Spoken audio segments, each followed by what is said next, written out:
Havana, who is in Adelaide. Ed, thanks so much for coming on. Are we reading too much into this, or is this really a pretty bold move by China?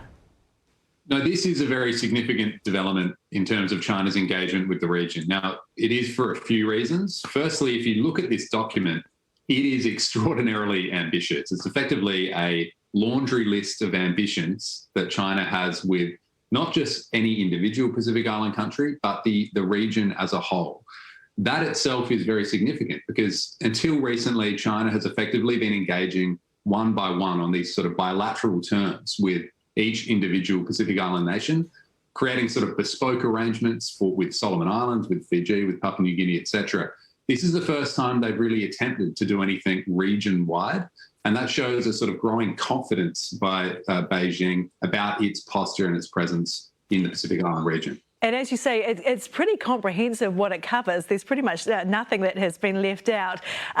Could this be a good thing for those Pacific nations? Will any of them be tempted by this?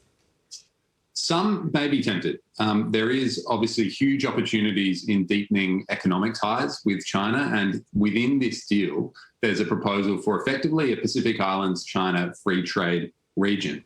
That will be tempting for many Pacific Island countries, but what Pacific Island countries do not want is to become the theatre of this sort of geostrategic competition. Until recently, China's been relatively cautious about doing that, about creating this sort of geopolitical theatre in the Pacific.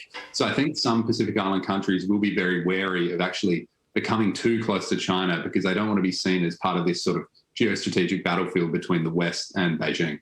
Yeah, part of that, the Western alliance there is Australia and New Zealand, of course, being very close with these Pacific nations. How concerning is China's presence for those established relationships?